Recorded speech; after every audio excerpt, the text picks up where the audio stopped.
Hey Westchester, this is Courtney Campbell. And this is Dave Shannon. And we are WCU TV. And tonight at Sykes After Dark, it is casino night with the comedian impersonator and the AK event, The Apollo. Right in the eye. Give you a big hug and let you know that everything's going to be okay. But unfortunately, Michelle couldn't be here tonight. Now, she did want me to give a shout out to her Alpha Kappa Alpha sisters. So if you're out in the audience, hello from Michelle. Now, they say behind every great man, there's an even greater woman. And trust me, I know this to be true. Because Michelle reminds me of that every single day. Now, since you were kind enough to invite me here, I want to return the favor. You can stop by the White House anytime. And actually, you don't even need an invitation.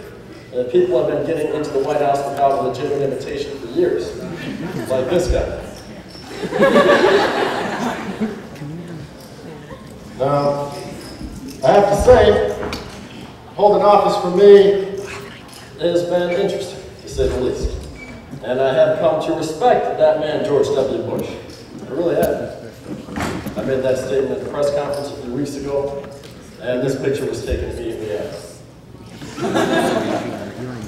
Now, I see, when Vice President Joe Biden heard I was coming here tonight, he got all excited. Casino cruise night, he didn't know how to handle himself. He got so excited his hair plugs nearly shot straight out of his head. He pulled me in close, whispered in my ear. He said, "Mr. President, this is a big effing deal." And I said, "I know. That's why you're staying here." Now, Joe's excited to get out on the road and promote his new book. He's on a cross-country tour, going road. Pretty ponytail. Now, you're all the future of this great nation. And I'm so humbled and honored to be speaking in front of such a distinguished group of individuals tonight. You see, lately I've been spending most of my time speaking to a room full of lazy drunks who smell of cheap whiskey and cigarettes, who sit around all day doing nothing. At the White House, we refer to them as the United States Congress. Now, the House and Senate can't agree on anything these days. I mean, there's more tension between the two of them than between Team Edward and Team Jacob.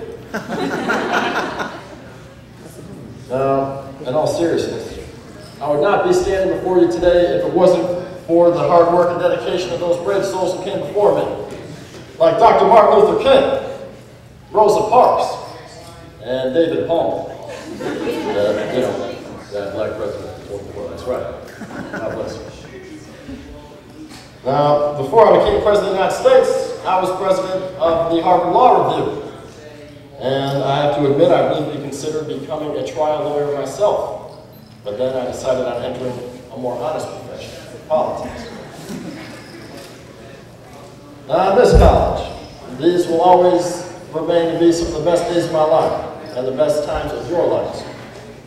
The people you meet, the coming together of different races and cultures, creeds. It's a beautiful thing. Always keep an open mind and seek first to understand and then to be understood.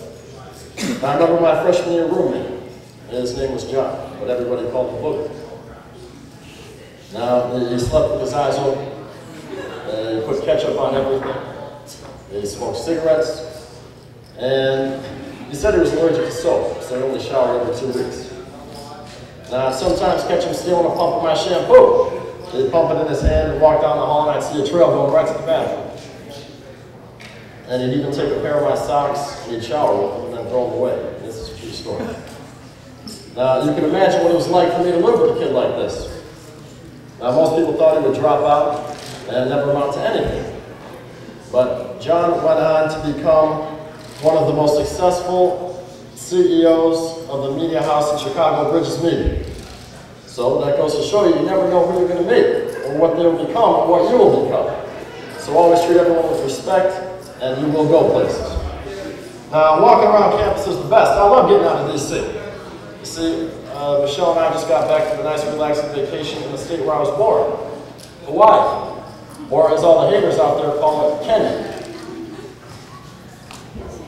Now, I can't believe it's already 2012, and campaign season is just around the bend. Time flies when we have fun, doesn't it? Now, my favorite month just passed, February. Black History Month. You see, that's right. Michelle, she celebrates the full month, and you know I celebrate half. You see, my father was a black man from Kenya, and my mother was a white woman from Kansas, so yes, my mother loved a black man, and no, she was not a Kardashian. Now, speaking of trash, I hear Snooki's pregnant. And the suspected father is Gianni, or Gianni, or something like that. And just today, Snooki made the first ultrasound picture public. You want to see it? Who wants to see it? A little hairy little orange thing, just like her.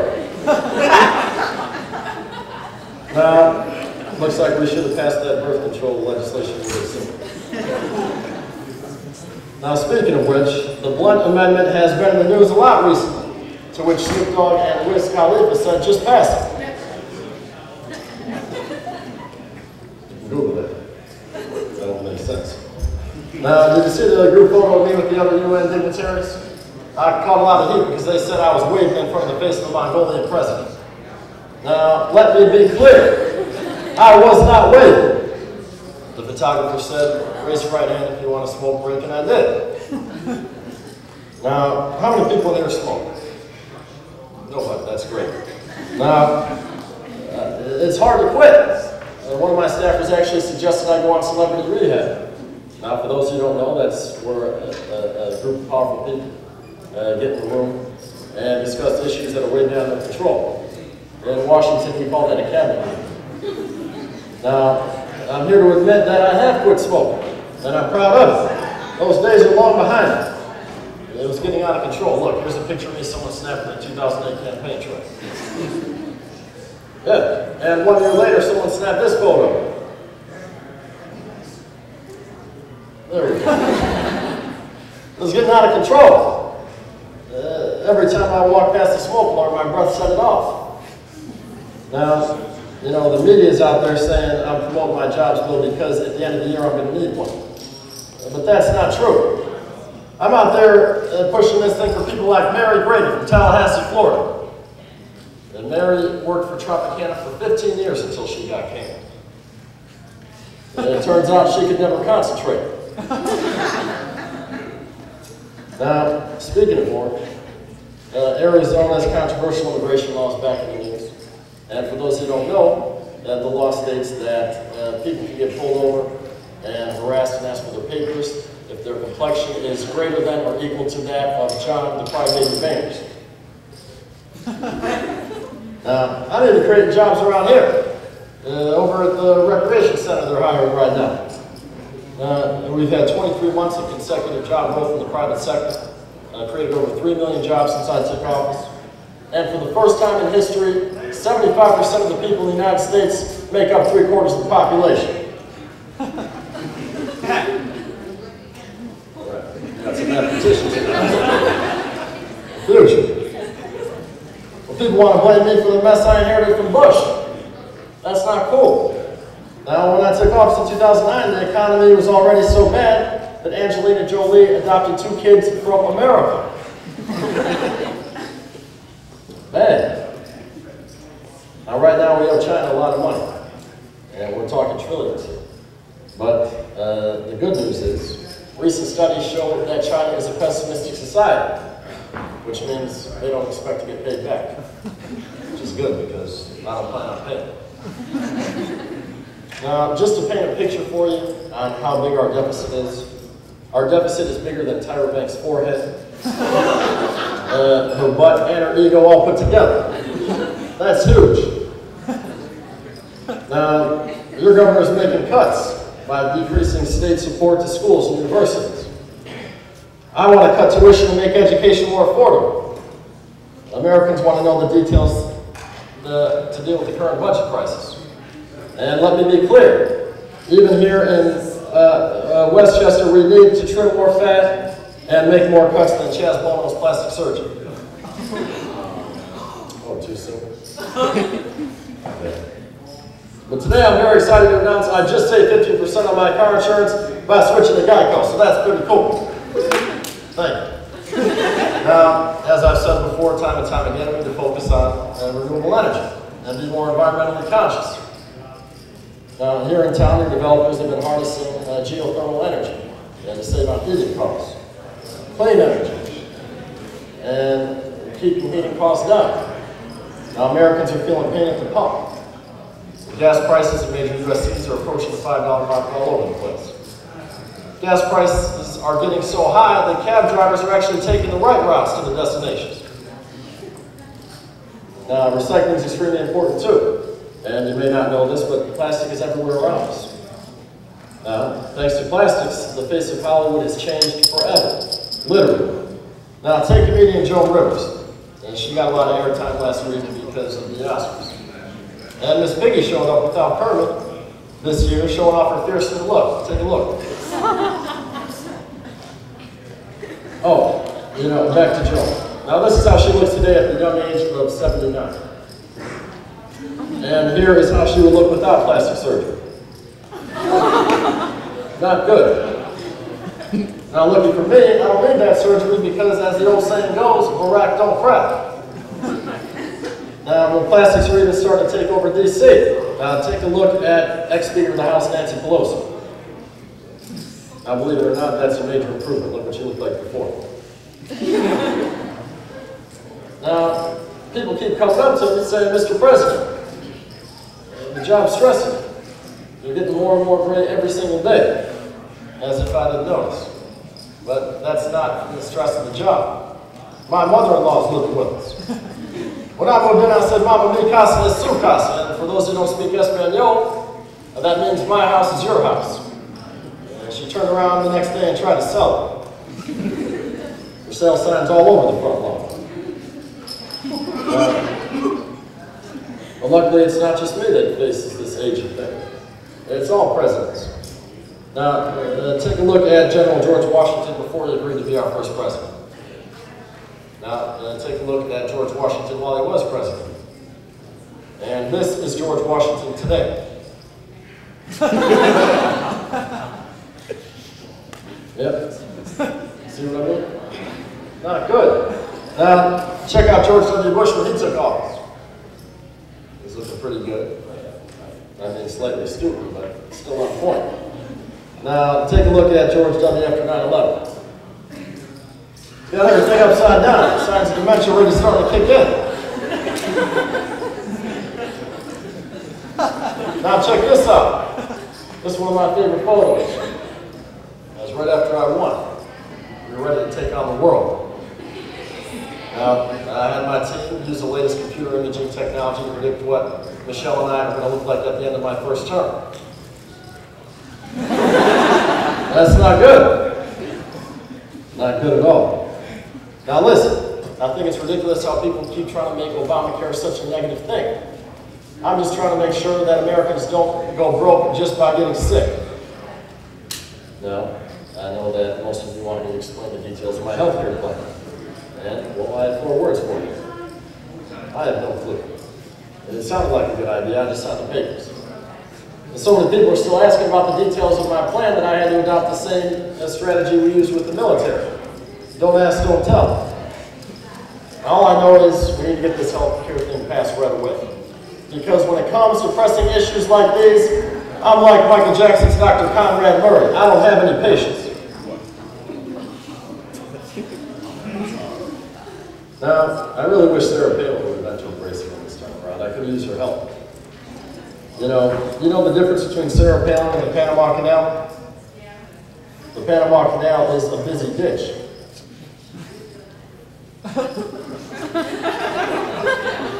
Now, true story. I once politely asked Governor Palin to join me in a debate, and she stood there with a blank look on her face like she often does.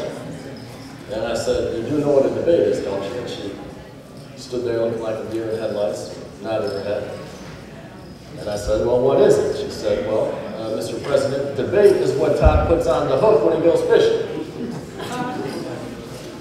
Oh, sir, I'm going to miss her. Now, I once said I was living proof that anybody anywhere could become President of the United States. And, well, Sarah Palin is living proof that you can't believe everything I say. And now it's a shame that New Jersey Governor Chris Christie chose not to run this time. He said the truth is he couldn't even walk for president. But that's not the last we've seen of old Chris. In recent news, Vegas odds makers said that they got money on Chris to take the other half of Mitt Romney's ticket. Now, I'm no mathematician, but I think it's safe to say that he would take up the other 7/8 of that ticket. Now, truthfully, I was disappointed to hear that. Chris had the best, fastest, most efficient way to deal with our deficit. And he said he was going to dunk it in chocolate and eat it. Gone like that. Oh, and you remember Donald Trump, when he thought he was a politician for a couple of weeks? Yep. He was running for Republican, and now he's threatening to run as an independent. But let's face it, the only thing running independent on Donald Trump is his hair. Now, you know, the new season of Celebrity Apprentice just started airing a couple weeks ago. And I can understand why Donald likes to fire people, since his hair unexpectedly quit on him a long time ago. Now, my approval ratings keep going up and down, and I just don't get it. You know, I win a Nobel Peace Prize, down. I saved the U.S. auto industry and 1.5 million jobs, down. Killed Osama bin Laden, down. Ended the war in Iraq, down. And every report that comes out just keeps getting worse and worse, like Tyler Perry's movies. Who's seen one of his movies? You? You like it? No? How about you? Yeah, you like it? Well, yeah, I don't get it. That man is making so much money. He made so much money last week he tried to cash a check and the bank bounced. Despite what the naysayers and the right-wing media may have you believe, and let me be clear, I have gotten a lot done in my first term. The Deepwater Horizon spill was the worst environmental disaster we've seen in our lifetimes. And we were able to place a cap on a situation that was spewing toxic material out into the environment. Now, we can only do that same thing to Rush Limbaugh. Now, he just got himself in some serious trouble the other day, blabbing his mouth. And he, you know, said some things that I dare not speak of while on the stage. If you're interested, Google it. Now, there are environmentalists out there that are interviewing the sea life that was affected by the oil spill. And they were asking how it felt recuperating along the Gulf Coast. And they were talking to a shellfish the other day and asked him how things were going. He said, man, it's hard out here for a shrimp. Us little catfish. God bless you. Now, I'm trying to make it easier for students to pay back their loans. And I'm holding credit card agencies liable for trying to scam money out of their account holders. Or, as the Republicans call it, I'm cheating. Now, it's true what Harry Truman once said. If you want a friend in Washington, get a dog. So I did. And his name is Bo. Actually, his full name is Bo Diddley. Now, Bo represents the amount of support. Actually, Bo stands for my initials. And Diddley represents the amount of support I've gotten from Fox News. Now, he sleeps out in his doghouse in the Rose Garden every night. But it's not a new doghouse. From what I'm told, Bill Clinton slept in it a lot. Now, speaking of Bill, I'm still up against the Keystone Pipeline. And, you know, Bill called me up right away and scolded me. And he said, you never pass up an opportunity to lay some pipe and do some drilling. Now, for those of you who don't know, the Keystone Pipeline was planned from Canada on the yacht and would transport tar sands and crude oil to Latin countries and European countries. And, you know, just like having Casey Anthony babysit your kids, it just doesn't make any sense. Mitt Romney said when he's elected, he's going to get that pipeline going. He said he's going to get that oil from Canada, but he doesn't want to use it for transportation. He wants to use it for his hair. I'll be taking active engagements coming up, and I'll be raising taxes on those making more than $200,000 a year. Now, coincidentally, my plan also caps the presidential salary at $199,999 and some change. But that's just coincidence. Now, I'm proud to say we're finally making great strides in finding non-combat solutions to deal with Hugo Chavez, Mahmoud Ahmadinejad, and Kim Jong-un, or as we refer to them in the Situation Room, 2.5 men.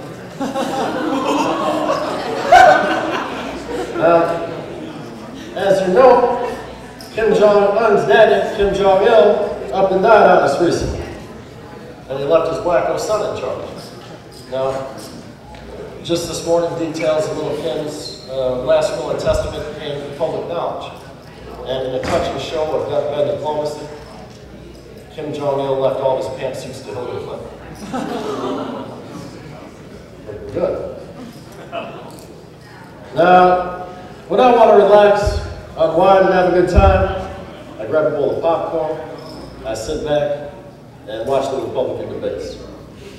Now, they're going for each other's throats faster than the backyard entertainment at one of Michael Vick's barbecues. And Michelle Bachmann, yeah, she never had a chance in hell. That woman is insane. Now, she dropped out so she could open her new chain of stores across the country. Bed Bath and Botox. Now, if the American people were really interested in voting for a candidate with breasts, then they'd vote for Newt Gingrich. Now, Newt claims he's a moral man.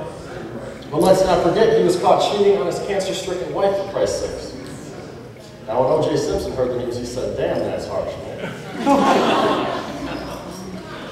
But you know, it's like the old saying goes, that when the going gets tough, Newt files for divorce. Newt is now married to the woman who he was cheating on his previous wife with. Now, he professes to be a devout conservative. And correct me if I'm wrong, but I thought one of the precursors to conservatism was family values.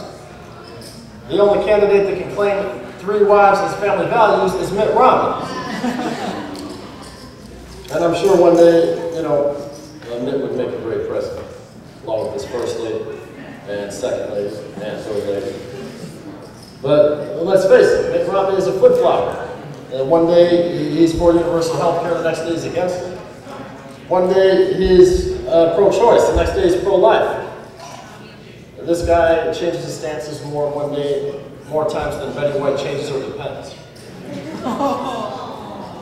Mitt Romney is so white and flaky, last week Charlie Sheen tried to snort him. All jokes aside, and that means you, Rick Santorum. There's Rick. Yeah, that's right.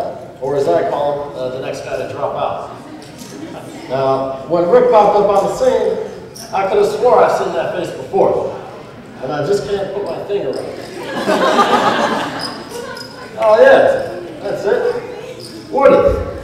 Now, Santorum was applauded at a rally recently when he called me a snob for wanting everybody in America to go to college. Or to training in a vocational school, or a trade school. Man, that's crazy. Now, if any of you are offended by me wanting you to go on to succeed in life, raise your hand. Oh, there's one in every crowd. All right. Well, you know, this guy's never going to become president. And I hate to break it to you, Rick, but, you know, your views on everything are so backwards. It's not even funny. The only leadership position this guy would be qualified for is to be manager of the Olive Garden. Now, Rick Santorum will become president when Rick Perry makes it to Final Jeopardy. And that's never going to happen. Now, you remember Rick Perry, don't you? The guy who couldn't count to 3. Now, what is it with Texas and dumb guys? I just don't get it. Rick Perry is the only man on the planet that can make George W. Bush look smart. I'll take that back. Now, Rick Perry was proud of the fact that he's executed hundreds of Texas prisoners on death row. And he was so happy to quit the campaign trail so he could get back home that he replaced an electric chair with an electric couch. Now, we got the libertarian Ron Paul, a strong supporter of the Constitution, and who can blame him? He was one of the original signers. Now, I know there are a lot of Ron Paul supporters out there, and I love the fact that he's willing to take up a lot of issues that other politicians aren't going to talk about. You know, and I do have to agree that, you know, some of these policies do make a lot of sense. And you know what that means in Washington? He doesn't have a chance in hell. So, you know, age is a bit of an issue here too. Ron's so old, his social security number was 007. Now, when Matt Lauer from the Today Show interviewed him the other day, he asked him the age-old question involving the future of our great nation. He said, do you see the glass is half empty or half full? And Ron sat there and he thought about it for a while and said, I don't know, but it looks like a great place to put my tea. Now look, Ron Paul is so anti-government that his first order of business as president would be to eliminate his own job. Hey Westchester, this is Courtney Campbell with WCU-TV, and here we have Reggie Brown, the comedian. So now, when did you first start doing comedy? About 3 years ago in Chicago. Everyone just kept telling me I looked like Professor Obama, to Senator Obama, then the president, and something I couldn't deny anymore, moved from broadcasting into comedy and back to acting. Okay, so that's basically how you got the idea. People kept on telling you? Yeah, it was, I think my brother Lawrence told me 11 years ago that I looked like this guy who worked out at his gym, and then from then on it was pretty consistent. And then it was one of those things where I wanted to do it to show people, like, all right, you want to see what I can do? And then just did one video, and then that got a lot of attention, kept picking up momentum, and now I love my job. Well, we thank you. You did a great job tonight. And tell the the audience your website again. My website's www.presidentialcomedy.com. You can see all the updates on there, all my television appearances, all my web work and everything. I'm the Obama for Funny or Die for this year, so all my videos will be posted on there. And we got a lot of stuff coming up with campaign season, so tune in. Very interesting stuff. All right, thank you. Have a good night, Westchester.